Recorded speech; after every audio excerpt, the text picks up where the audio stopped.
Hi there. Welcome to another episode of the Digital Insurance Pint podcast. I'm your host, Tom Reed, and as always, I'm joined by Steve Earle, CEO of Cheap Insurance, Jeff Roy, CEO of Excalibur Insurance, and Adam Mitchell, CEO of Mitchell & Whale. And this week, we are pleased to be joined by Paul Jackson from Gore. And Paul, I've already forgotten your title. Tom, hi. Chief Operating Officer is my title. It's quite grand. And it's great to be with you. Thanks very much for having me. I really appreciate it. Awesome. So what does a Chief Operating Officer do besides have awesome backdrops behind his video camera? How about this backdrop? It's illuminated. Awesome. I was just trying to sort of raise the bar on your podcast here, which hopefully I've done. Jeff, you missed it. It's real. That's not a virtual It is. backdrop. Oh, it's not virtual. It's actually real. Yeah.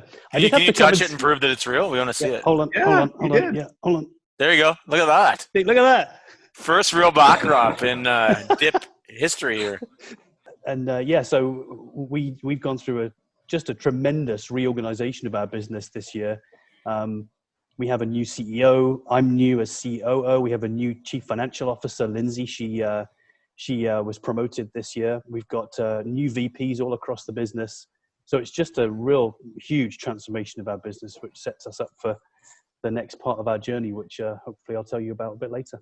Yeah, absolutely. We'll definitely get into that. First, we get to know you a little better and let our viewers get to know you a little bit better first. So we got a few speed round questions. Okay. Okay. So favorite Canadian band of all time, Paul? Who's that? There are Canadian bands. Bryan Adams. Nice. Okay. Well, I think with working with Andy Taylor, the guitarist from Duran Duran and Power Station, probably dazzled by Duran, that. another fantastic British band. Yeah. Okay. All right. So it's beer time. So Yes. Paul, Yes. which beer have you got going there? I haven't actually opened it yet, but I'm going to. It's Pucker Up. All Pucker right. Up grapefruit from, don't know where actually. Garrison. Where the Pucker Up? East Coast sour. But I've also gone with the Garrison's Tall Ship. I've tried to chase a new sponsor. We're going Sapporo tonight. Oh, I got Garrison. I got the little juicy IPA. I think somebody had that last episode. I'm on the juicy, Juicy's little good. juicy, little juicy. all right. Paul, what is your favorite or least favorite part of the industry? favorite part has got to be when I get letters from customers. But most of the time I get letters, not so good. But sometimes we get a letter that's people describe how we've sort of, rescued their situation, which is usually pretty dire. It's usually property losses, house fires and things like that, where people have lost everything. And then we've gone in and we've, helped them back on their feet, and they send you letters. And I have to tell you, most of the time we just get on with what we do in insurance, but occasionally a letter comes, or it's usually an email comes past me that really just sort of re-energizes me. So that's probably the favorite part. Least favorite part, it's got to be Microsoft Teams. That has got to be my least favorite part. If you'd asked me in March, I would have said, oh, Microsoft Teams, isn't that so cool? Now I'm totally over it. Good. Awesome. Who's your favorite Muppet? Kermit the Frog. Kermit the Frog. Safe Hi-ho, choice. Kermity Frog here. We also would have accepted Tom Reed. In Britain, when you call someone a Muppet, that's where you're going. That's right? not good. Yeah, it's not it's good. not yes. a good. No, it's not a good compliment. thing. It's not a compliment. No. Okay, fill in the blank. If you were elected Prime Minister of Canada, blank would be legal. If I was elected Prime Minister of Canada, having British people as the Prime Minister of Canada would be legal. All right. On the subject of British people, name one of the 7 dwarfs. Oh, Dopey always comes to mind. All right. Who do you most admire in the Canadian P&C industry? It's got to be Charles Brindamour, hasn't it? If you look at 10 years of what they've done in that business, I mean, man, that's impressive. Yeah. So, Charles Brindamour, probably the most impressive guy in the insurance industry in the time that I've worked in the industry.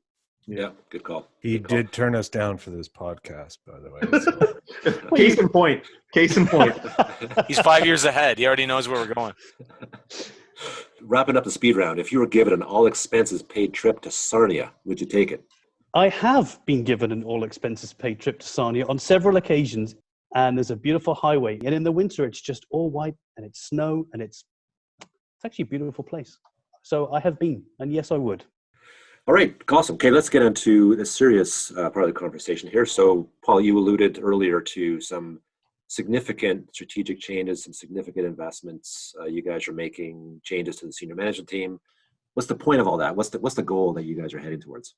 Okay, so we did a huge piece of work, strategy work, a couple of years ago. Andy Taylor, our new CEO, and I led this. We call it Project Next Horizon. And really what we were trying to get at is, we're a mid-sized mutual company here. What does the future look like? What are the drivers of change, the macro drivers of change that are going to influence our future? Consolidators driving on the manufacturing side, consolidation happening on the distribution side, data and analytics really coming into play, customer expectations just, exponentially greater than they have been in the past. And we looked at our business model, and we looked at our scale, and we looked at what we were doing in the market, and it actually wasn't going to take us to the next 10 years and beyond. And so, we had two choices to make. We could either sort of retrench as a regional mutual company and really sort of refind our roots, or we could actually put our capital to work and use that capital to actually fuel a transformation that allows us to grow. So Next Horizon is actually about creating a top 10 Canadian property casualty insurer on the national stage. And we actually think that that's achievable. So it's an audacious goal, but it's a doable goal. And that gets us to sort of $2 billion in premium with a sort of a scalable brand and a scalable operating model. And so we think that $1 billion is achievable organically, working with our existing brokers, working in our, penetrating existing markets. And then the next horizon after that, which takes us really to the big prize, we anticipate capital models will come into play, capital models for mutuals, access to external capital, maybe a transaction that might come later for our business that creates a scale for the future. But Next Horizon, which is what we're working on now, is it's really the key to the future of our company. And I have to say, in the last sort of 6 to 9 months through the COVID crisis even, it's just been an extraordinary amount of change for us. We also have a new chief technology officer, a guy called Jazz Dinzer, who joined us from TD Bank. And he's taking a completely new sort of view on core technology and digitizing our business to create a scalable model for the future. Brand new CHRO, Sonia Boyle, again, another game-changing individual. We have Leszek Bialy. He joined us this year as Vice President of Commercial. Gavin Brown-Jowett joined us this year, Vice President of Personal Line. So all new management team, Wow. Really big ambitions. And, we hired since March, we've hired 70 people. I mean, we only have a workforce of 400 in the first place. And in the next 12 months, we're going to hire another 100 people. So it's a really tremendous time of change for our company. Really exciting, actually. Is there an example in our industry of anyone who has pulled off this sort of transformation, or are you guys blazing the pretty first trail towards this? It's actually a great question. And I'm not sure I can think of an example. There's no one operating sort of in a general insurance market like we are, sort of, regional, but multiple regions at our sort of scale, $500 million, who's really pulled off a growth story in the way that we're planning it.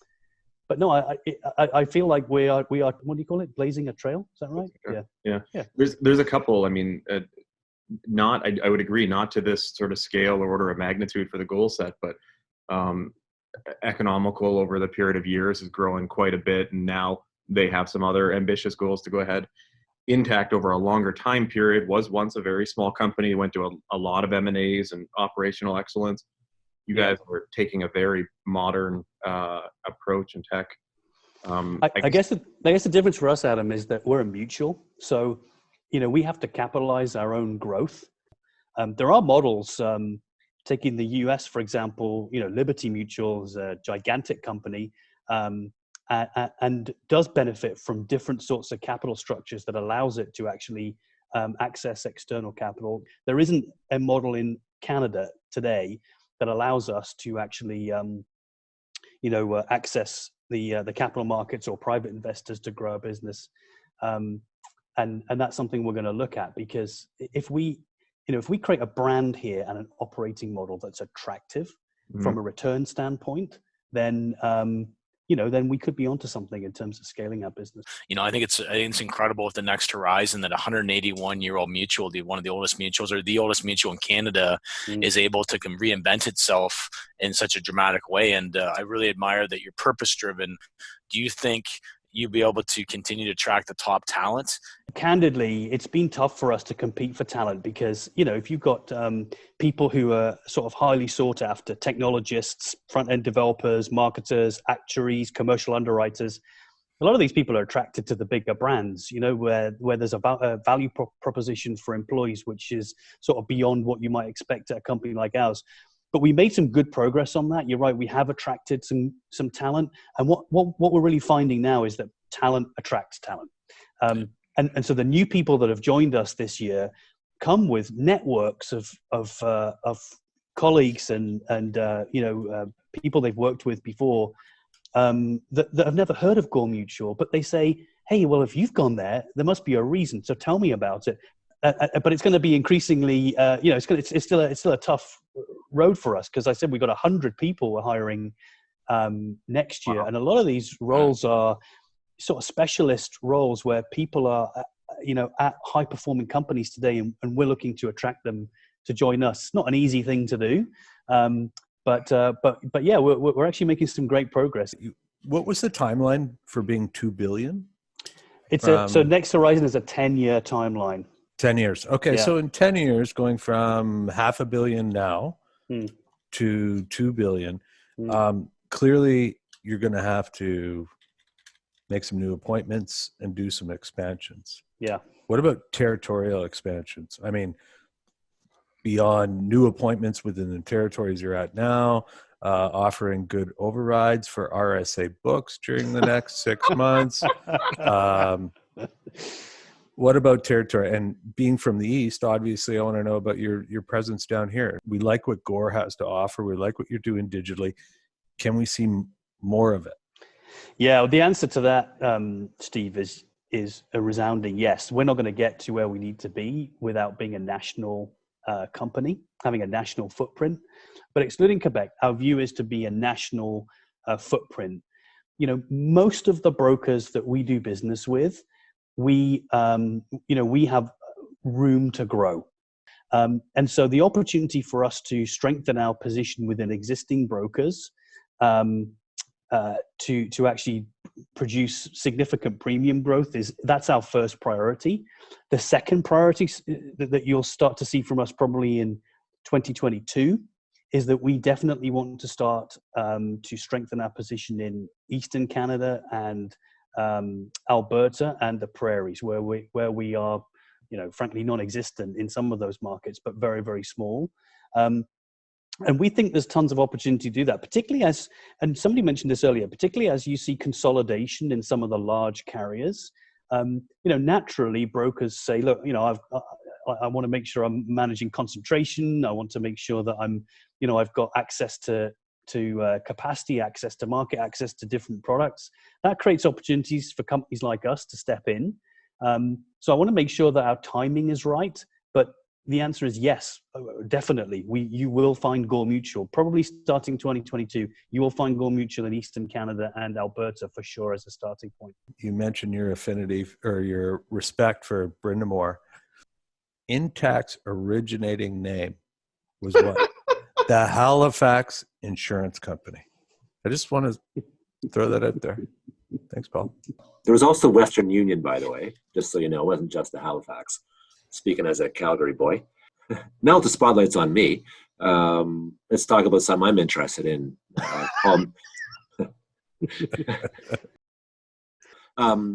Paul, can you talk to me about what is Gore's position around IBAC DX? The more cumbersome and difficult the industry is, the more it encourages brokers to leave back books where they are, because it's expensive and complicated to do anything but that.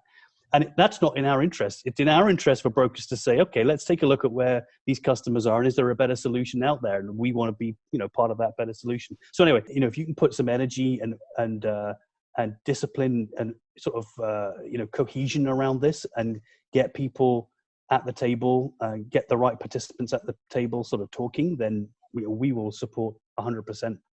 So you laid out for us a grand vision of $2 billion over a decade. Yeah. And so to reel it back into a closer time horizon, what should brokers expect out of Gore for 2021? There are 5 sort of key sort of revenue initiatives driving our plan for next year. So this is where brokers will really sort of see a difference in us. First one is around GTA personal lines. We're working with a small group of pilot brokers out of the gate to really strengthen our position in GTA personal lines. A decade ago, in terms of business development, we sort of pulled out of GTA, and we have a market share that, is commensurate with that. Now we've invested a significant amount in pricing. We're on the 5th generation now of a new pricing algorithm that we launched in 2016. We feel very confident in that on auto. We actually call it confident pricing. And we've, in the last couple of years, really invested in anti-fraud capability that gives us real confidence that we should be, actively pursuing a market share for GTA. So that's one element. Second element, which I'm really excited about, and brokers will see a real difference from us next year, is a brand new commercial lines operating model. The strongest growth is actually in commercial auto, fleet and IRCA. We've always made money, but we're sort of subscale. And so we've got a really significant, about 30%, I think, growth plan. Wow. Second battlefront is construction.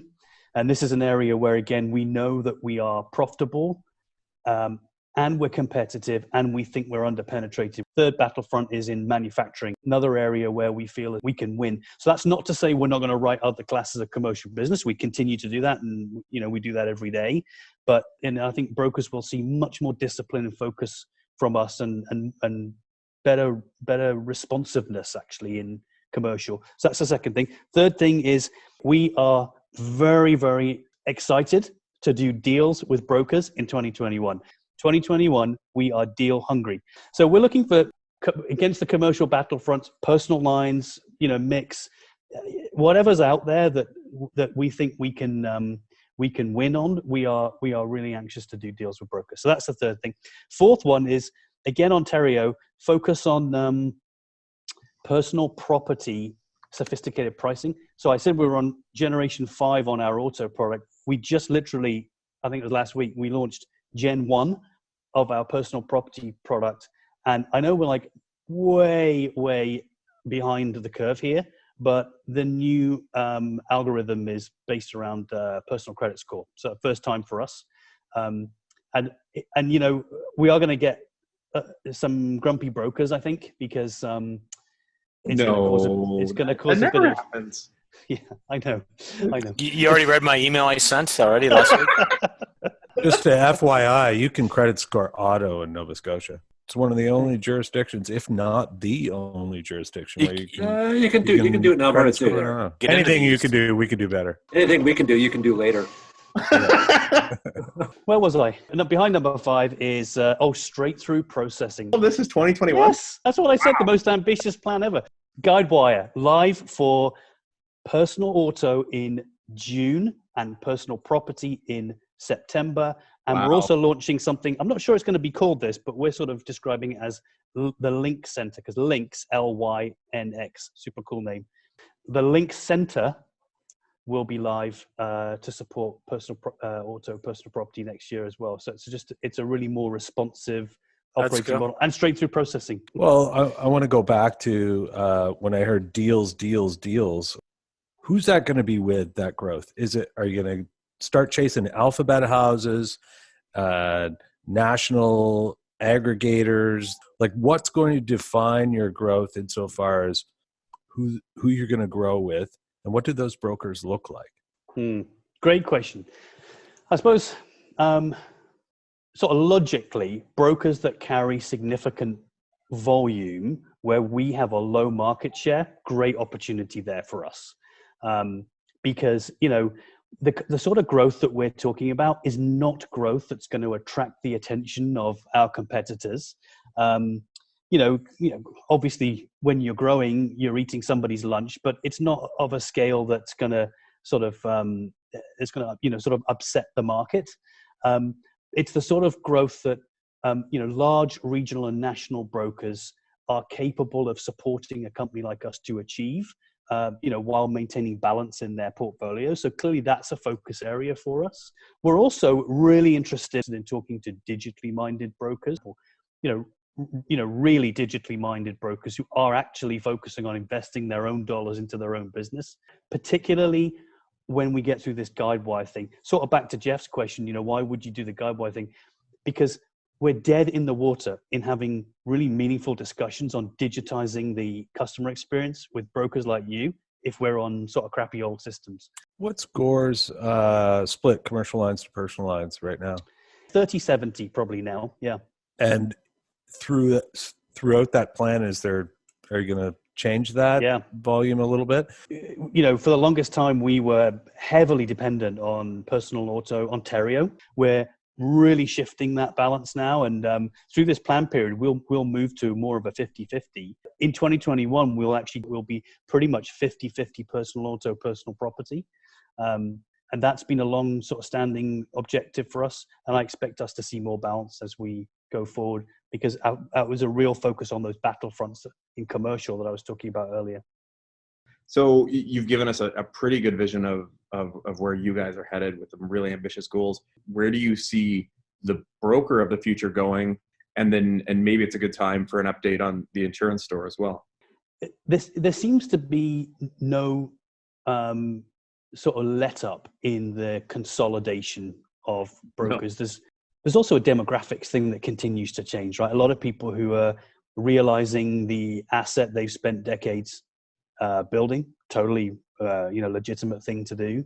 So I guess what I would say, I see perhaps a small number of significant brokerage businesses, national brokerage businesses, maybe part of private equity groups or international groups or carrier owned. And then probably, if you fast forward, 5 to 10 years, probably a really eclectic group of regional and digital brokers that are forging their own path, whether that is based around a certain geography or brand or customer group, or whether it's based around a certain sort of distribution model or technology capability or something. But I tell you what I do see, though, the traditional, local general insurance agent. I think that's going to be a tough road. You're not part of a large scale group. You're not getting the scale benefits. You're not getting access to the talent and the technology and the sort of sophisticated capability you're going to need to compete. You're going to need to have something that is going to be powering that growth. So I think there's still a lot of change to come. I'm just amazed by the consolidation just continues at a pace which is just extraordinary, and there just seems such an appetite, continued appetite for it. What's your insurance store update?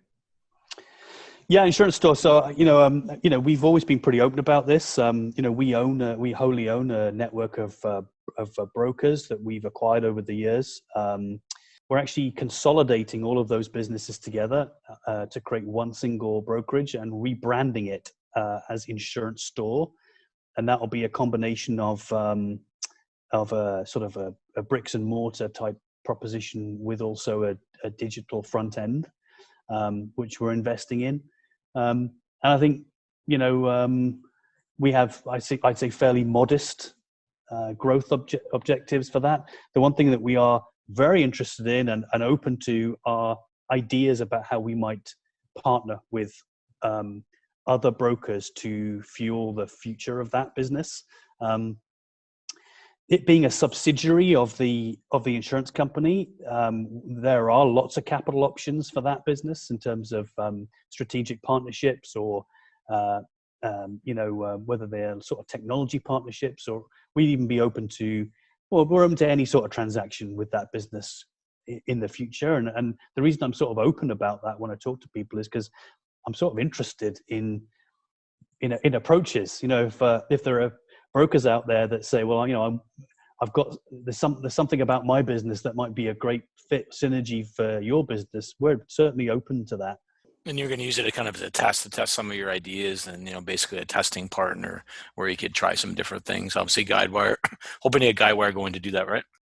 That is exactly it. It's actually a great sort of petri dish for testing stuff. I mean, one thing that I think insurance companies always sort of struggle with a bit is, if we're investing in some technology or something, you got to see if it works, right? And so if I come to you and say, hey, can we see if this works? You might say, yeah, great, perfect. But also you might say, oh, it's just a massive pain in the ass and I'm really busy and I got a whole bunch of other things on, and testing your latest idea is not really top of my list. This business actually gives us an opportunity to sort of say, actually, let's test some stuff. And it will come to life next year, because when we are launching Guidewire personal lines, personal property, we will likely do some, sort of pre-testing in Insurance Store, so that it's in better shape. It's in great shape by the time it actually gets out to our brokers. So is the Insurance Store Petri dish plan through growth to become a swimming pool? CBL, where are we going with this? Actually, I'll be totally frank with you. At this point, there's no particular sort of secret plan to do anything extraordinary with it. I do think it needs to be a scale business, though. It's like anything else. Like it's not going to work if it's just sort of a collection of regional offices. We do see it as being a scale business. I've got a few examples of insurance executives that have distribution via broker ownership angles, and it's amazing how fast they know when the market's changing versus the organizations that don't have any line of sight to that and just trust in the goodwill of distribution's good word. People from the Insurance Store provide me with almost instantaneous feedback when we get things wrong, and it's very candid, and it allows us to course correct before it gets out to the rest of our brokers, and that's actually really helpful for everyone. Where's Gore going to go with the paperless initiative in 2021? Are you going to wait till you get Guidewire going and then make the shift? Is that the plan, or what direction? I'll come back to your question, but COVID, it hasn't really changed our trajectory this year. It caused a bit of a bump for us earlier in the year because we had a whole financial situation to deal with right at the very outset.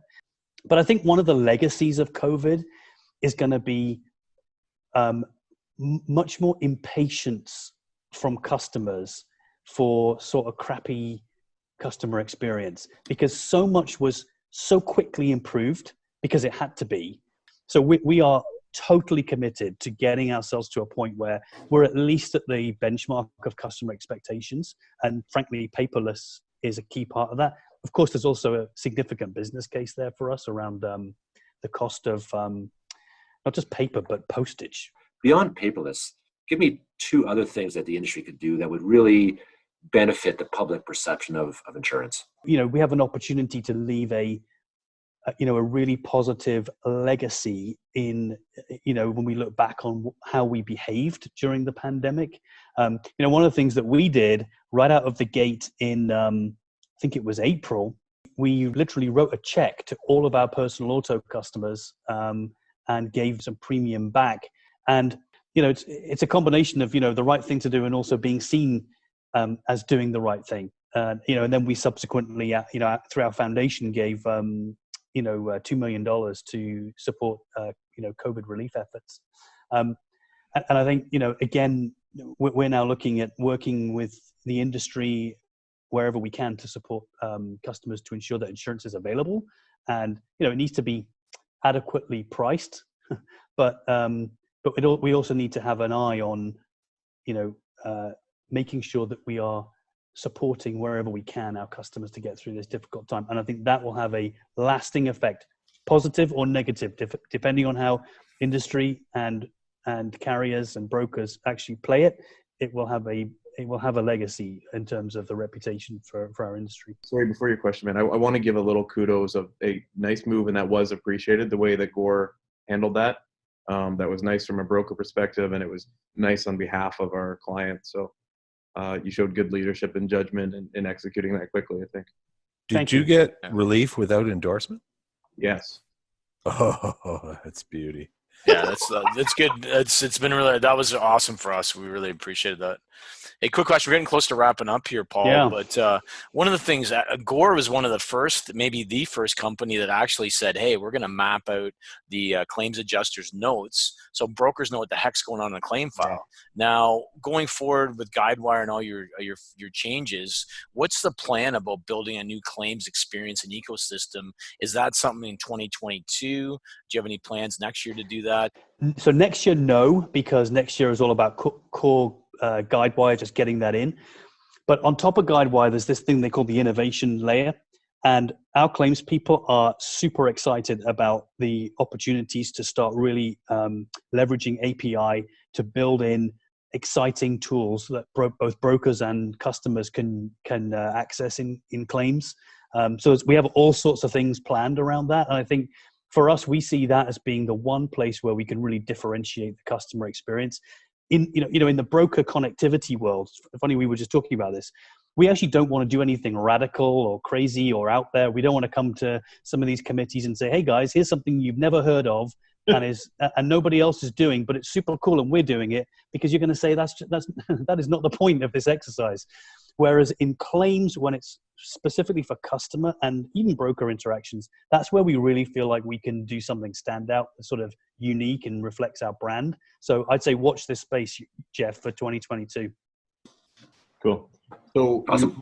Into, I guess, a brief overview of how you might raise capital under the mutual structure and drag some southern models up here or explore some things. Have you then, with that planned newfound capital, thought about buying Intact? Adam, you weren't supposed to mention that. It was supposed to be. That was supposed to be a little secret. But I lost track. Are we keeping Brindamour or not? I mean, well, I did say at the outset that he was my most impressive guy in the industry, right? So but I don't know. I think we might keep him on. There might be a BD role somewhere. Okay. And on that note, we'll move to our closing here. So I got a few questions for you, Paul, and then we'll let you give us your closing thoughts here. So in no particular order, Yeah. what problem would you fix with a magic wand? Doesn't have to be an insurance problem. What one problem would you fix with a magic wand? Inequality. Awesome. yeah, nice answer. We also would have accepted Awesome. Trump's hairdo, but that's okay. Or Tom's. Concession. Or Tom's. What non-insurance company do you most admire and why? Oh, I hate to say I feel like it's a sort of dirty secret, but I really admire Amazon, but I also despise Amazon. It's like a love-hate relationship. I dislike the fact that Amazon is putting all these small, medium businesses out of business and ruining sort of like, medium towns, main streets where there's all these little shops and different. I really hate digital Walmart. I hate the fact that they're killing all these communities and these cultures. But man, it is an impressive business. I mean, that is, again, it's like we were talking about at the outset. There are some businesses where you just think, well, that is some impressive people doing some impressive stuff, very disciplined, focused, and obviously immensely successful. So as much as I hate to say it, Amazon. Okay, awesome. Tell us something that you weren't supposed to tell us during this conversation here. Well, I wasn't well, Adam did it for me. We weren't supposed to reveal that Gore Mutual was going to take over the world and then buy Intact, but there you go. Color. It's already the right color. That's right. Awesome. Okay, so it's a quick shout out to our sponsors. So we have a representative of one of our sponsors here today, Paul. So on behalf of the group, thank you very much to Gore for sponsoring this. Cheers. Thanks very much for having Thank me. you, I Gore. really enjoyed it. Yeah. Thanks, Gore. Yeah. You guys are awesome. Also, shout out to Crew.io and our charity partner who takes all of our money, WIC. So thanks so much for that, guys.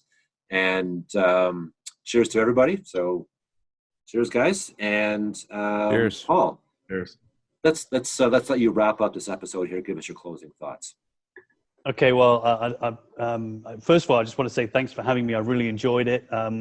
I have to admit, I was a little apprehensive coming into this because you're such a smart, sophisticated guys. Actually, no, that wasn't why I was apprehensive. I was apprehensive. Wrong I thought podcast. I was apprehensive because I wasn't quite sure where this was going to go. But I thought if I did the illuminated backdrop, that at least it would set me up as being somewhat professional and I could set a tone. But I really enjoyed it and a good conversation. I have to say, good on you for doing this. And I think the more voices. I think I said this to you, Adam. I think when we first started talking about the podcast, the more voices and the more diverse people you can get from the industry to join you like this, I think you can make something really cool out of this.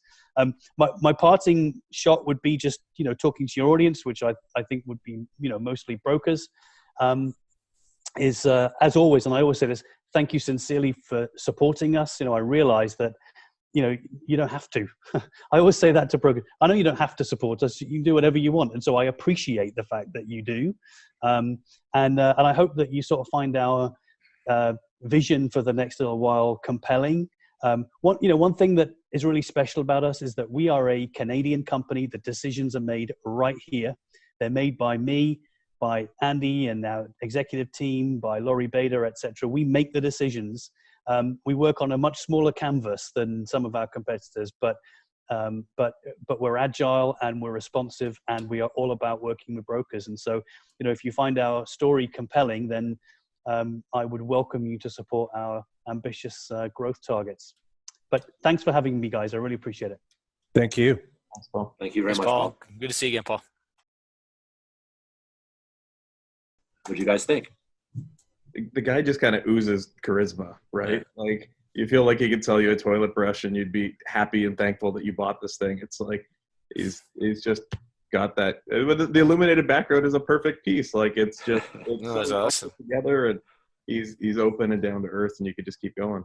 Like they've got a big, hairy, audacious goal. They painted a picture. They're attracting some of the best talent in the world, and it's a stretch goal, but I believe they can do it. Like, is there anyone dreaming bigger? Quadrupling? Nobody. Intact's out there doing some interesting acquisitions, but in terms of organic growth, no way. If No I way. had a concern, I think they might go big with your BFL, your Aon, and your Marsh, and they might try to get in that door and I don't know. that Like, open and be that way. Politics there, Steve. Like I think they're going to go wherever they need to go to accomplish their goal. So if you're going to be able to provide them with support and growth and period and help support that goal, are you going to be able to give them growth? They have a 4X model that they want to hit. And if you can help them do that, they're going to support where it comes from. You don't invest a tremendous amount of time, energy, and money into digitizing your business just to go to Aon and pay an override for a $200 million book of business. You're doing that. You're doing the digital investment because you want to have many, many partners and take the sand out of the gears and make that policy by policy thing work. He didn't come out and say that, they're not going to do the big guys, which sure they can do that, but I think they're also gearing up to work with as many players as possible because they're investing in digital. The thing too is they've got this next year 11%, $50 million growth. If they have competitive rates and they price their products properly and they've expanded their market, their existing partners probably can easily do that. So they're probably not out to appoint great big brokers where they're number 3 or 4 or 5. So I don't see that part of their strategy, right? So Can they demutualize? Can they? No, they're right. Well, they can. So they're like Wawa. They can demutualize, but they've chosen not to, and they're in a different position. No, Jeff. There's a difference between can and won't. No. So they've already said they won't. Now they have to have a vote. They've got so much. Every policyholder is a vote. I'd love to peel back the onion and learn more about creative ways to raise money from the U.S. as a mutual. If they have aggressive growth plans and something goes offside or they have bad results, that's the only thing really holding them back. But hopefully their pricing model and what they've done will position them so they are, they said they're going to benchmark loss ratios is what they're planning. Now, if a black swan event happens, that can put you back. And if you can't go to the market to get capital, that's where it's good they're already looking at plan B. But I would love to hear more about that. Quadrupling in 10 years means that growth rate, it's about 15% a year. When you start talking about 4 times, that's a huge number. When you break it down to, okay, it's 14, 15% per year, it becomes a more manageable number. 15% every year as you grow, it becomes a little more difficult and you have to put more capital into it. The number of new business at 500 million versus $1 million, the scale is just so much more, adding the people in there. And it's good to see their people, they're scaling up ahead of the curve with people. A lot of people want to grow and they put people in last. So I thought that was kind of good. They're actually going to have bodies there to do it, because if you don't have the right people to pull this off, the strategy and all this is all for naught if the people can't deliver, right? Yeah. Well, and the other part of that too is, like, whether it's your broker or company, if you're a $5 million broker, you don't understand what it's like to be a $20 million broker. If you're a $50 million broker, you don't understand what it's like and what the needs are of a $200 million broker. Yeah. They haven't been there yet. And there's going to be some hurdles on the way that they didn't see coming. Look at the amazing marketing branding thing they've taken on in the last bit, where the fact that we can all name their New Horizon strategy, their fast forward event, and like Modern Mutual handle, like it's no small feat to own that headspace in all of our heads, and that probably put them on the radar for some of the big shops too. Yeah, and they're almost a purple cow of branding for like that mutual, that size, right? Like they stand out. They look at the guest speakers. You said it. Fast forward. Look at their articles. They're interviewing Colin Mockery, for instance, or Strombo, or they're interviewing people outside the industry to learn, to give brokers glimpses of ideas they can bring in the industry. Like I don't know any other market that's doing that, and they're taking a whole different angle and approach, which is good. As a broker that doesn't have them and they're not in my territory, I almost see them as doing the reverse of what Wawanesa did. Wawanesa got really, really big quietly and had no digitization, had nothing, and then decided to wake up and we got a monster we're going to fix. Whereas these guys are smaller and they're trying to fix it now and then go big. Yeah. They're using digitize to grow. They're trying to, that's their strategy. One, along with being purpose driven, and the other three things are platform. They're doing that, right? So it's exciting. Like, it's nice to see some Canadian companies doing some different things, right? So I'd like to see them out here, and I'd like to talk to them first. All right. So also, Steve, we'll put your phone number on the bottom of the screen here, so Paul can call you when he comes out to Nova Scotia. That's right. If he doesn't come see me first because I sent him beer, he'll never get another beer again. Let's make a deal. Well, Lori Vader, let's make a deal. All right. Hey, you know what? They got some culture. They got some pizzazz, and it's great. Some swagger, and it's nice to see in the industry, right? So